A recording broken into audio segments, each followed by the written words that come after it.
ating purihin. Lumapit tayo sa Panginoon, siya'y awitan at ating purihin. Lumapit tayo sa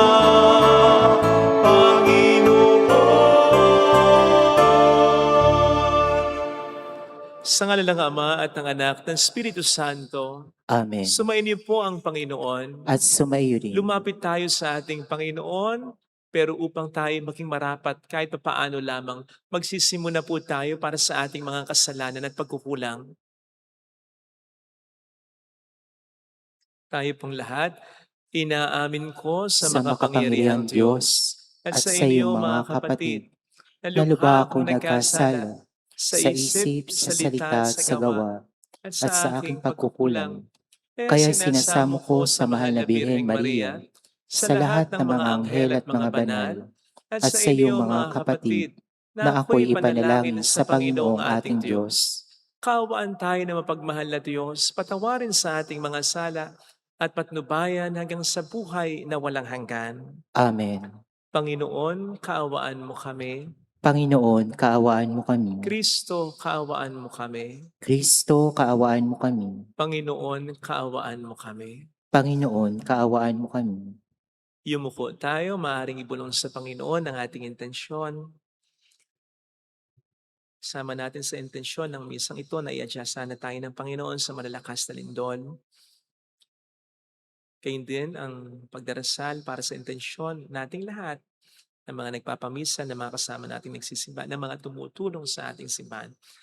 Kasama rin sa panalangin ng misang ito ang mga may sakit at ang mga nag-aalaga sa kanila. Manalangin tayo. Ama naming makapangyarihan, nililingap mo ang mga walang inaasahan kundi ikaw. Hindi maidarangal at hindi magiging banal ang sinumang sa iyo'y napapawalay.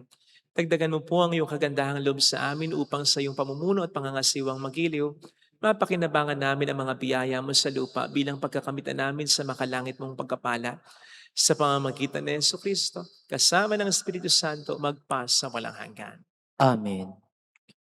Ang salita ng Diyos mula sa aklat ni Propeta Jeremias. Ito ang sinabi sa akin ng Panginoon. Bumili ka ng mga damit panloob na lino at iyong isuot, ngunit huwag mong babasain. Kaya't bumili nga ako ng damit panloob ayon sa sinabi ng Panginoon. At isinuot ko. Muling nangusap sa akin ang Panginoon. Pumunta ka sa ilog Euphrates, hubarin mo ang damit panloob at iyong itago sa isang guwang sa bato. Ginawa ko ang inuutos sa akin ng Panginoon at pagkatapos ako'y umuwi. Pagkaraan ng ilang araw, pinabalik niya ako sa Euphrates upang kunin ang mga damit panloob na kanyang pinatago. Nagbalik naman ako sa Euphrates at kinuha ko ang damit sa aking pinagtaguan. Ngunit sira na ito at di na pakikinabangan. Muling nagsalita ang Panginoon. Ganyan ang gagawin ko sa palalong Huda at Jerusalem. Sila'y hindi sumunod sa mga utos ko, lalo silang nagmatigas. Sumamba pa sila at naglilingkod sa mga Diyos-Diyosan. Matutulad sila sa sirang damit na panloob na wala ng kabuluhan. Kung paanong kumapit sa katawan ng tao ang damit panloob, gayon ang hangad ko sa mga taga-Israel at taga-Huda na sila'y mahigpit na kumapit sa akin. Ginawa ko ito upang sila'y maging karapat-dapat na bansang hinirang at sa gayoy papurihan nila at parangalan ang aking pangalan. Ngunit ayaw naman nilang tumalima sa akin. Ang salita ng Diyos. Salamat sa Diyos. Ang Diyos ay tinalikdan ng kanyang mga nilalang. Ang Diyos ay tinalagdan ng kanyang mga nilalang. Tinalikdan nila ang Diyos na lumikha sa kanila. Ang Diyos na sa kanila ay nagbigay buhay. Nasaksihan niya ang pagsamba nila sa Diyos-Diyosan. Kaya't kanyang itinakwil sila na itinuring niyang mga anak. Ang Diyos ay tinalagdan ng kanyang mga nilalang. Sinabi niya, tatalikdan ko sila. Tingnan ko lang kung ano ang kanilang sapitin. Pagkat sila'y isang lahing masama, mga anak na suwail. Ang Diyos ay tinalagdan ng kanyang mga nilalang. Pinapanibugho nila ako nang sambahin nila yaong hindi Diyos. Ginalit nila ako dahil sa kanilang Diyos-Diyosan. Kaya paninibughuin ko sila at gagalitin sa pamamagitan ng bansang di kumikilala sa akin. Ang Diyos ay tinalagdan ng kanyang mga nilalang.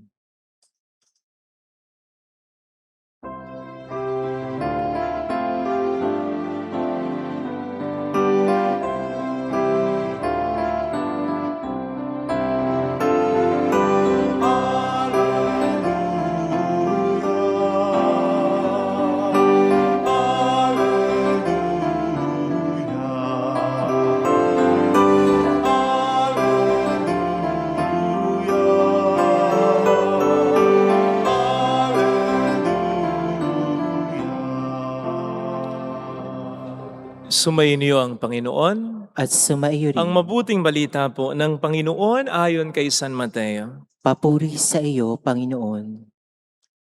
Noong panahong yon, isa na namang talinghaga ang nilahad ni Jesus sa mga tao. Ang paghahari ng Diyos ay katulad nito. May isang taong nagtanim ng isang butil ng mustasa sa kaniyang bukid. Pinakamaliit ito sa lahat ng binhi, ngunit kapag natanim na at lumago ay nagiging pinakamalaki sa lahat ng puno ng gulay. Ito'y nagiging punong kahoy, ano pat napapamugaran ng mga ibon ang mga sanga nito. Nagsalaysay pa siya ng ibang talinghaga. Ang paghahari ng Diyos ay katulad ng lebadura na inihalo ng isang babae sa 3 takal na harina at umalsa ang buong masa. Sinabi ni Jesus sa mga tao ang lahat ng ito sa pamamagitan ng mga talinghaga at wala siyang sinabi sa kanila nang hindi gumagamit ng talinghaga. Ginawa niya ito upang matupad ang sinabi ng propeta. Magsasalita ako sa kanila sa pamamagitan ng mga talinghaga. Iyahayag ko sa kanila ang mga bagay na nalilihim ula ng likhain ang sanlibutan. Mga kapatid, ang mabuting balita po ng Panginoon. Pinupuri ka namin, Panginoong Jesucristo. Welcome sa Our Lady of Lacelet, Quasay Parish, kung saan ayos lang pong umiyak at samahan tayo ng mahal na ina sa pag-iyak sa pagdarasal sa kaniyang anak pang maging maayos ang lahat. Narinig po natin sa ating mabuting balita ang mga talinghaga tungkol sa paghahari ng Diyos sa mundong ito. Ito raw ay parang butil ng mustasa na pinakamaliit sa lahat ng mga binhi, pero unti-unting lumalaki hanggang sa maging pinakamalaki ng puno ng gulay. Ito rin daw ay katulad ng lebadura na kapag nahalo na sa harina ay nagpapaalsa ng buong masa. Basically, ang isa sa mga sinasabi ng mga talinghagang ito sa Ebanghelyo ay ang maliit, simple at kaunting simulain ng kabutihan o ng paghahari ng Diyos sa mundong ito.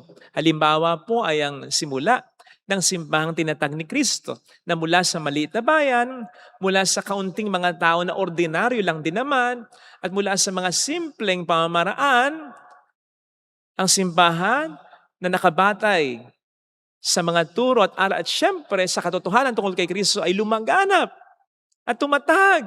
So much so na hanggang ngayon, ito'y napapakinabangan, nakatutulong sa maraming tao.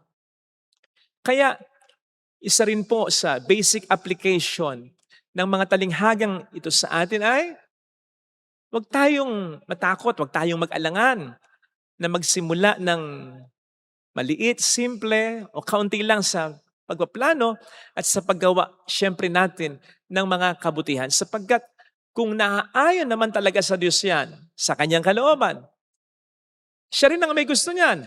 And therefore, siya rin ang mag-aalaga niyan upang ang planong yan ay maisakatuparan at mapakinabangan. Yan po yung isa sa mga sinasabi sa atin ni San Pablo sa Filipos 1:6. Sabi niya, natitiyak ko, sigurado ako, ng mga buting gawain o bagay na pinasimulan ng Diyos sa inyo ay kanyang lulubusin at kanyang tatapusin hanggang sa pagbabalik ni Kristo Jesus. Nang ibig sabihin din ay, kung yung mga magandang bagay na pinaplano at ginagawa natin ay naayon sa kalooban ng Diyos, ibig sabihin, siya rin ang nagpasimula yan. Siya rin ang nag-inspire sa atin para iplano o gawin yan. Siya rin ang nagtutulak sa atin para i-push through yan. Kaya makakaasa tayo na yan ay magtatagumpay, na yan ay hindi mauwi sa wala, na yan ay mamumunga hindi lang ng isa kundi ng sagana. Hence, wag po tayong matakot magsimula ng maliit, simple o kaunti sa paggawa ng mabuti. Ang matakot po tayo ay ang magsimula tayo ng maliit, simple at kaunti sa paggawa ng masama. Because as the kingdom of God here on earth begins with just a small act of kindness, of love, of justice, of faith, so as the kingdom of evil. It starts with just a basic or simple act of compromise. O hindi nga ba't pumasok ang kasalanan sa mundong ito sa pamamagitan lang ng pagkain ni Eva at ni Adan dun sa bungang ipinagbabawal na kainin. Kaya mag-ingat po tayo. Sabi nga po ni San Pablo, huwag natin bibigyan ng pagkakataon ng dyablo sapagkat kahit na gaano man kaliit, kasimple o kaunti ang pagkakataong ito, aalagaan ng dyablo yan at pilit niyang pamumungahin ang masama na yan. Yan po ang sinasabi ng ating Diyos sa ating unang pagbasa ng kung paanong ang damit panloob na lino matapos subarin na hindi hunugasan at basta iniwan lang kung saan ay na-expose sa maraming mga elemento dahilan para unti-unting masira ito at hindi na pakinabangan, hindi na maisot muli ng tao. Yun din daw ang mangyayari sa ating pagkatao at maging sa mga bagay o tao, relasyon na ating pinapahalagahan. Kapag tayo patuloy na nabuhay sa kasalanan, gaano man kaliit, gaano man kasimple, gaano man kakaunti yan sapagkat eventually, ang maliit ay lalaki, ang simple magiging komplikado, at ang konti ay dadami. Yan ang dahilan kung bakit permis kong sinasabi na hindi natin dapat tinatangkilik ang mga nagpo-promote ng sukal online. Kahit pa sabihin natin hindi sapilitan yan, ako, sigurado ko po sa delikado yan. Gayun din, hindi natin dapat tinatangkilik ang mga nagko-content ng may pagmumura, kabastusan, karahasan, kahit pa sabihin natin na biruan lang yan or content lang yan. Dahil sinisigurado ko po sa inyo na yan ang simula ng mga pangmalakihang, pangmalawakan, pangmalakasang kasalanan. Ay sinisigurado ko po sa inyo. Siguradong sigurado ko na marami sa mga lulong sa sugal ngayon, marami sa mga malutong magmura ngayon, marami sa mga bastos ang bunganga ngayon, bastos ang pag-iisip ngayon, at marami sa mga war freak ngayon, nagsimulang na na-impluwensyahan dati ng mga content na yan o ng mga taong na-impluwensyahan ng mga content na yan. It's just a matter of time bago tayo naman o ang isa sa ating mga mahal sa buhay ang mabiktima niyan. Kaya wag po sana nating nilalang ang kasalanan. Ngayon lang naman, ito lang naman, for experience lang naman, try lang naman. Dahil yan ang gusto ng Diablo. Bilang bahagi ng kanyang pangmaramihan, pangmalawakan, pang-scam. Dahil alam naman ng Diablo na hindi naman natin gagawin ng isang kasalanang malaki na, komplikado na, at marami na. Hindi. Kaya, itetempt niya talaga tayo, ililure niya talaga, aakitin niya talaga tayo magsimula ng maliit, simple at kaunti. Pero yun na ang simula ng kanyang unti-unting paghahari.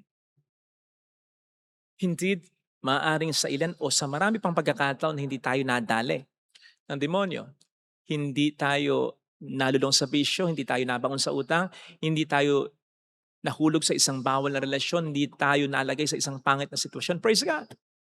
Pero hindi sa lahat ng pagkakataon ganun. Lalo pa kung patuloy tayong makikipaglaro sa Kanya. Hindi naman po kasi titigil ang Diablo hanggat di niya tayo nakukuha.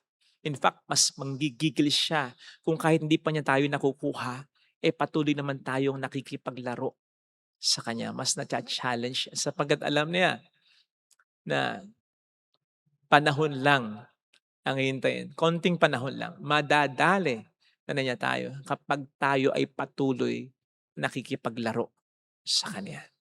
Sa maliliit, mga simple at kaunting kasalanan. Again, matakot po tayo na magsimula ng kahit maliit, simple o kaunti sa paggawa ng kasalanan dahil ang demonyo ang nagpapaisip sa atin yan. At isa lang naman ang plano niya. John 10:10, only to steal, to destroy, and to kill. So ang pag-entertain dyan, kahit pagkaano, kakaunti, kasimple, o kalit yan, ay pagbibigay ng tsansa sa Kanya para nakawin, para sirain, at patayin ang mga bagay, relasyon at tao na mahalaga sa atin.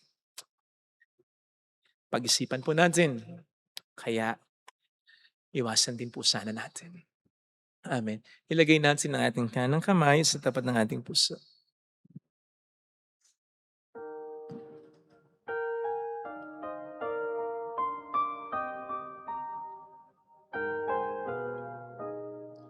Alam kong may magagawa ang Diyos.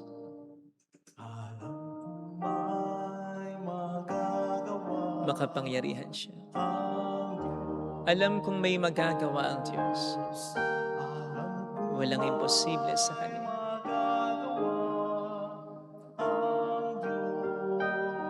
Kung ako'y magtatapat, sa Kanya ay maglilingkod. Alam kong may magagawa ang Diyos.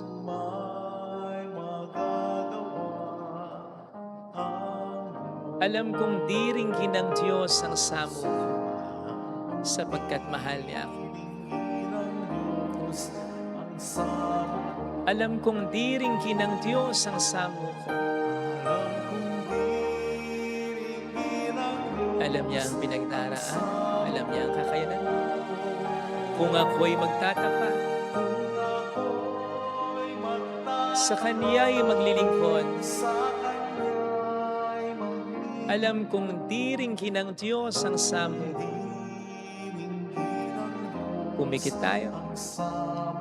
Panginoon, tulungan mo po akong huwag matakot magsimula kahit sa simple, kaunti at maliit na paraan na gumawa ng kabutihan. Lalo pat ito ay maiisip ko na naayon sa iyong kalooban. Huwag nawa akong magsawa, huwag nawa akong matakot, huwag nawa akong manghinawa. Sa kabilang banda, tulungan mo po akong matakot na mag-start kahit maliit, kaunti o simple, pero sa paggawa naman ng masama. Tulungan mo po akong magpaskam, magpapaloko sa demonyo na alam kong kapahamakan ko lang naman ang nais nito. Hallelujah! Purihin ang Diyos. Hallelujah! Pasalamatan siya. Siya ay muling babalik sa atin. Hindi kanya iiwan. Hindi kanya pamamayaan. Paniwalaan mo yan. Lalo pa, laban sa kasalanan ay mas lalong hindi kanya pamamayaan. Sapagkat ang pagtalikod sa kasalanan ay pagharap naman sa Diyos. Pagkapit naman sa Diyos. Paglaban lapit naman sa Diyos, mayroong magandang mangyayari sa iyo. Huwag kang umasa sa sarili mo, sa paggawa ng mabuti at sa pag-iwas sa masama. Asahan mo ang Diyos. Basta makipagtulungan ka lang, gawin mo lang ang mabuti, iwasan mo lang ang kasalanan. At siyang magbibigay sa iyo ng lakas upang gawin ito. Mayroong magandang mangyayari sa iyo. Kung lalapit kay Jesus, kung lalapit kay Jesus. Papuri sa Ama at sa Anak sa Espiritu Santo. Kapara na sa unang-una, ngayong magpakailanman at magpas sa walang hanggan. Amen. Pag-aalay.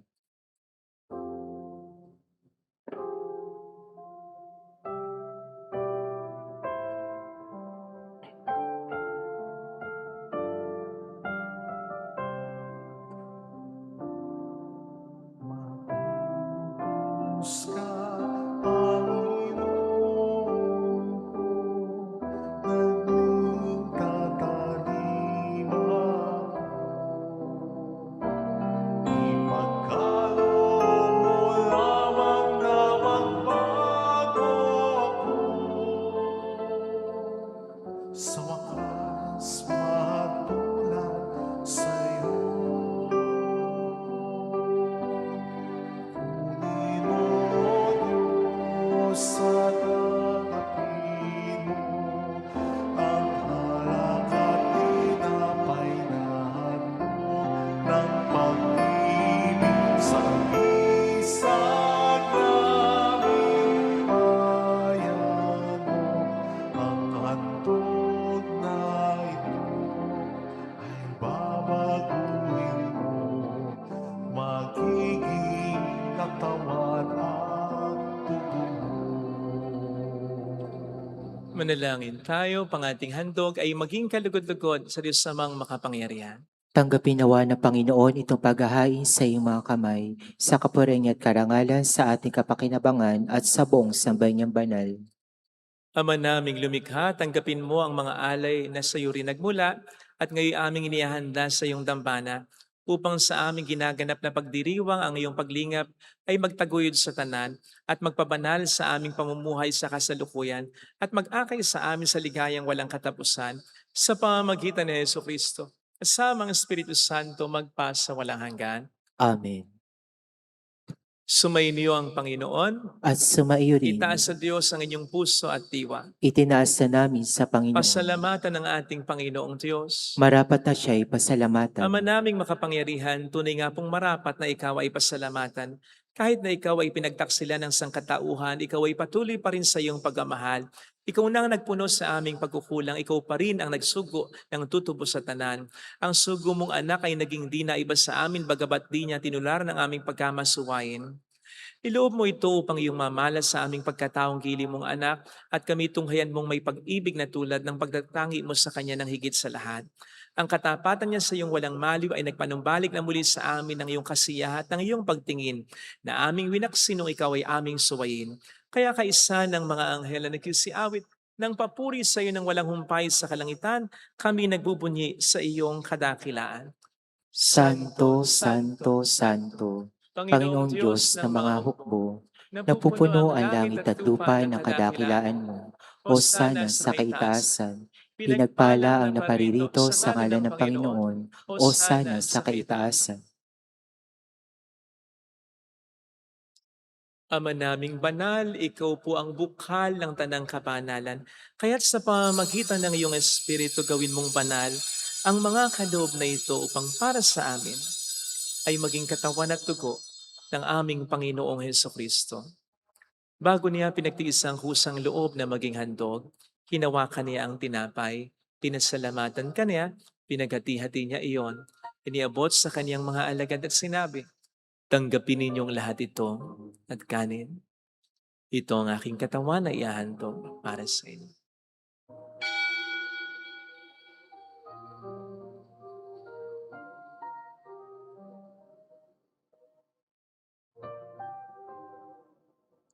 Gayun din naman nang matapos ang hapunan, Hinawakan niya ang kalis, muli kaniyang pinasalamatan. Iniabot niya ang kalis sa kaniyang mga alagad at sinabi, "Tanggapin ninyong lahat ito at inumin. Ito ang kalis ng aking dugo ng bago at walang hanggang tipan. Ang aking dugo na ibubuhos para sa inyo at para sa lahat, sa ikapagkapatawad ng mga kasalanan. Gawin niyo ito sa pag-alala sa akin."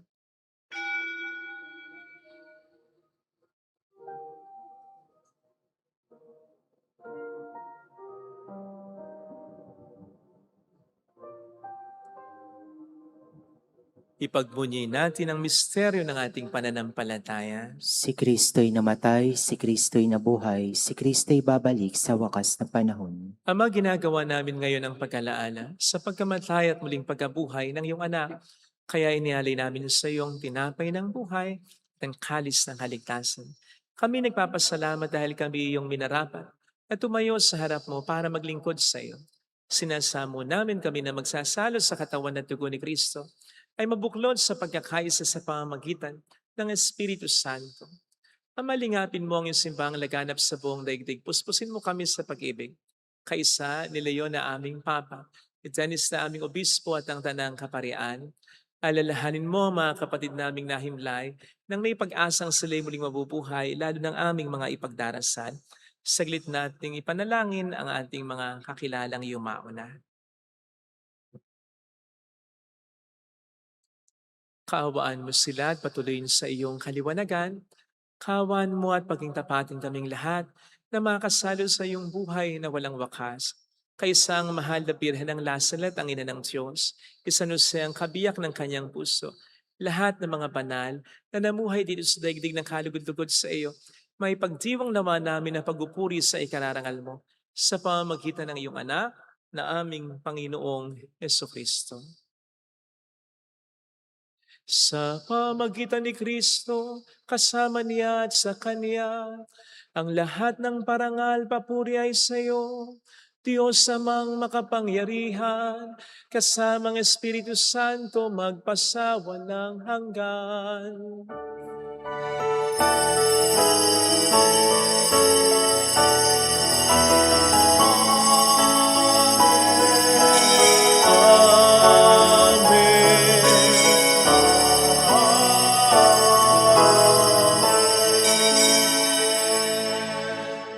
Tumawag tayo sa Ama.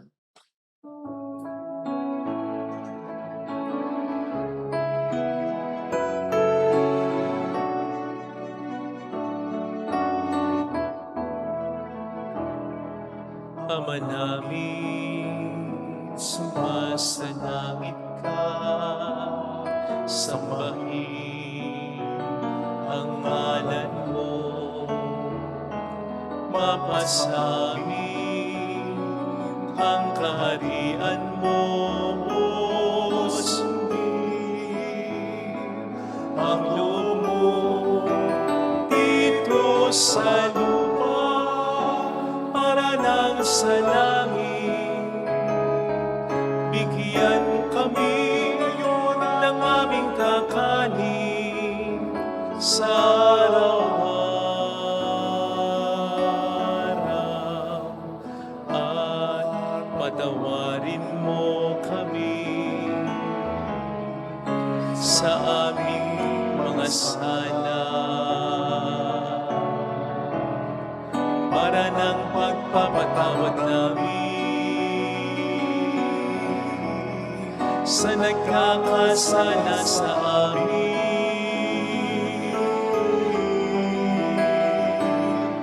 At huwag mo kami ipahintulot sa tukso, at ihadya mo kami sa lahat ng masama.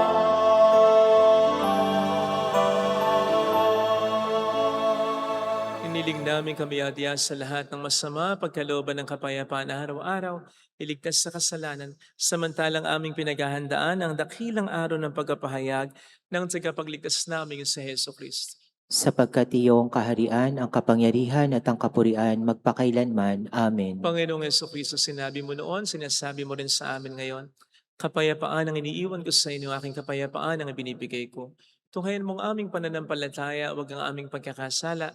Pagkalooban mo kami ng kapayapaan at pagkakaisa-ayon sa iyong kalooban, kasama ang Espiritu Santo magpasa walang hanggan. Amen. Ang kapayapaan ng Panginoon ay sumainyo nawang lahat.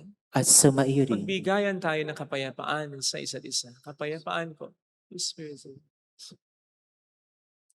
Kordero ng Diyos na nag-aalis ng mga kasalanan ng sanlibutan, maawa ka sa amin. Kordero ng Diyos na nag-aalis ng mga kasalanan ng sanlibutan, maawa ka sa amin. Kordero ng Diyos na nag-aalis ng mga kasalanan ng sanlibutan, ipagkaloob mo sa amin ang kapayapaan.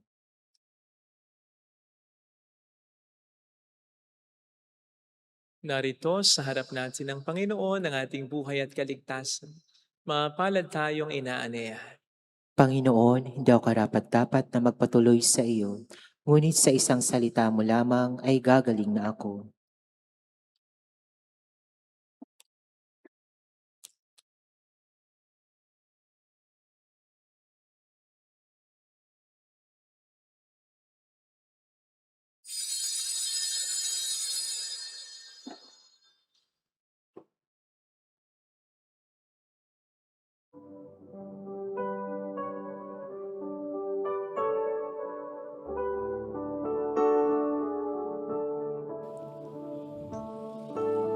Panalangin para sa espiritual na pakikinabang. Panginoong Hesus, ako ay naniniwala na ikaw ay nasa kabanal-banalang sakramento.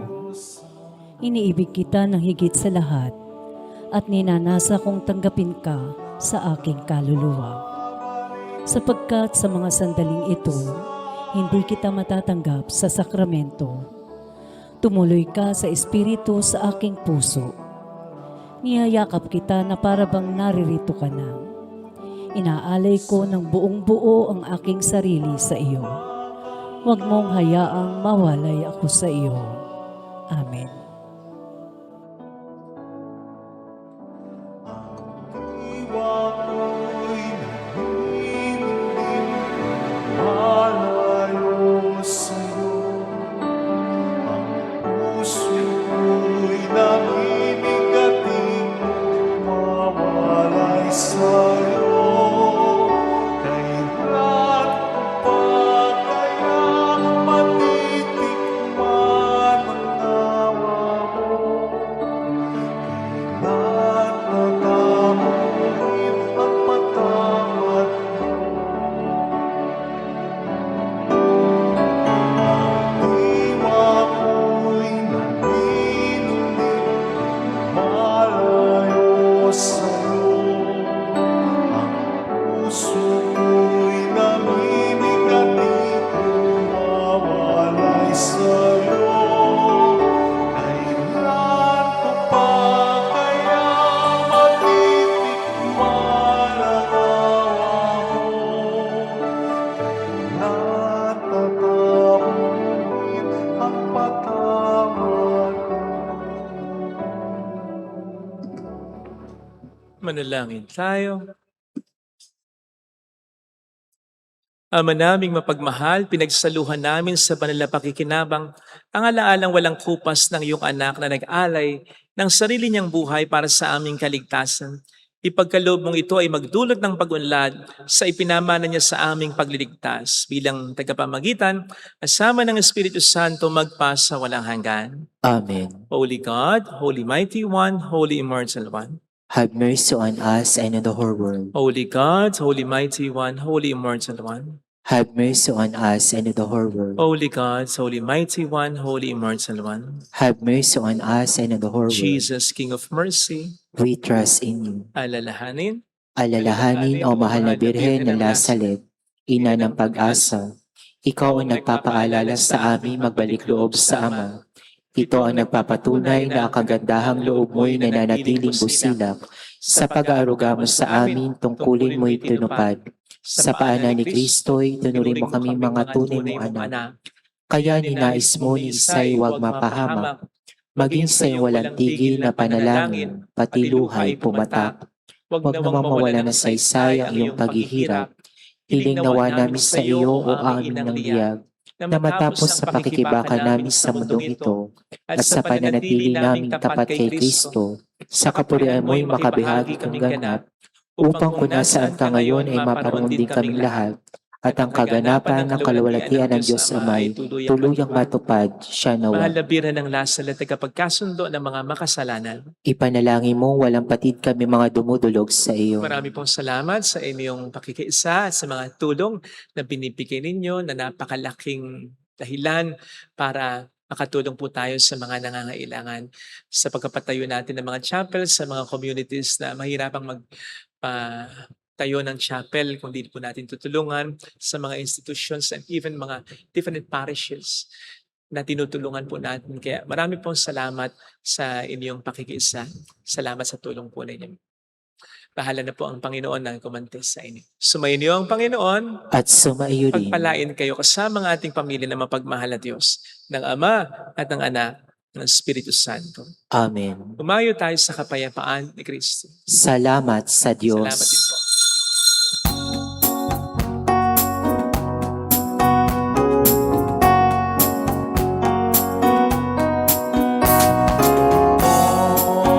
On this day, O Mother of our Lord, we sing you praise for lighting up our way. Your tears did soften up the hearts of men, and they still do today. May our love for you bring comfort in your pain.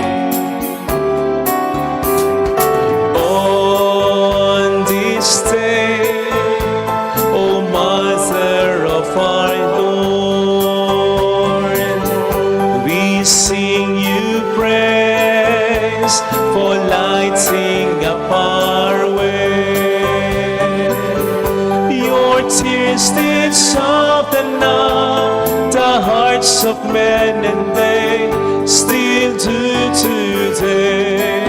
May our love for you bring comfort in your pain. Thank you, Ma'am. Salamat po.